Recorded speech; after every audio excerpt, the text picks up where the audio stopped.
गांव वाली दुल्हन बनी चुड़ैल की कहानी। बहुत समय पहले की बात है। उत्तर भारत के एक छोटे से गांव में नूरी नाम की लड़की रहती थी। नूरी जितनी सुंदर थी उतनी ही समझदार भी। खेतों में काम करना हो, घर संभालना हो या जानवरों की देखभाल, वो सब कुछ कर लेती थी। पूरे गांव में उसकी खूबसूरती के चर्चे थे।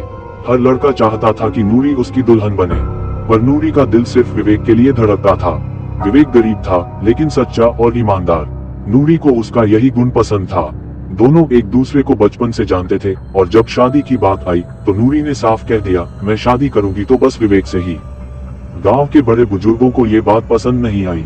उन्होंने नूरी से कहा, बेटी ये शादी मत कर, तुम्हारी किस्मत अच्छी नहीं, तू भूतिया दुल्हन बनेगी। पर नूरी ने किसी की बात नहीं सुनी और शादी की तैयारियों में लग गई। शादी बड़े धूमधाम से हुई। ढोल नगाड़े बजे, पूरे गांव ने नाचा गाया।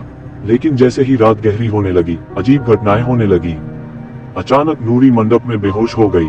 किसी को समझ नहीं आया कि ये क्या हो रहा था। शादी के बाद नूरी का बर्ताव भी अजीब होने लगा। वो देर रात अकेले बाहर चली जाती, उसकी आंखों में अजीब सी चमक आ गई थी।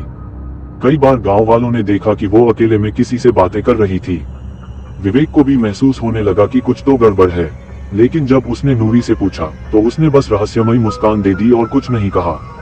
एक दिन विवेक ने देखा कि नूरी गांव के बाहर पुराने पीपल के पेड़ के पास अकेले खड़ी है। वो चुपचाप उसके पीछे पीछे गया। जैसे ही नूरी को आवाज दी, वो हवा में ऊपर उठने लगी। उसकी आंखें लाल हो गईं, बाल बिखर गए और उसका चेहरा पूरी तरह बदल गया। नूरी ने डरावनी हंसी में कहा, अब पता चला मैं कौन हूँ। मैं वही दुल्हन हूँ जिसके बारे में गांव के बुजुर्गों ने चेतावनी दी थी। मेरी आत्मा इस शरीर में कैद है। विवेक का खून जम गया। उसकी अपनी बीवी चुड़ैल बन चुकी थी। विवेक ने अगले दिन गांव के सबसे बुजुर्ग बाबा से इस बारे में पूछा। बाबा ने बताया कि नूरी के परिवार पर पुराना शाप था। बहुत सालों पहले नूरी के पूर्वजों ने एक तांत्रिक को धोखा दिया था।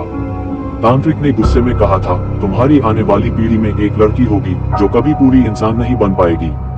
अब वही शाप नूरी पर लग चुका था। बाबा ने कहा, अगर तुम अपनी बीवी को बचाना चाहते हो तो एक अनुष्ठान करना हो। गांव के सभी लोग इकट्ठा हुए।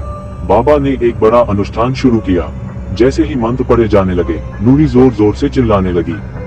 उसकी आंखें आग जैसी जलने लगी और उसके शरीर से धुआं निकलने लगा। नूरी की आत्मा तड़पते हुए बोली, मैं मुक्त होना चाहती हूँ, मुझे छोड़ दो।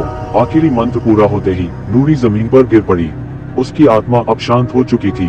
उसकी आंखों की चमक गायब हो गई थी और वो अब वापस इंसान जैसी दिखने लगी। इसके बाद गांव ने वो शापित जगह हमेशा के लिए छोड़ दी। विवेक ने अपनी जिंदगी नूरी की यादों के साथ बिताई और गांव में फिर कभी किसी भूतिया घटना की खबर नहीं आई।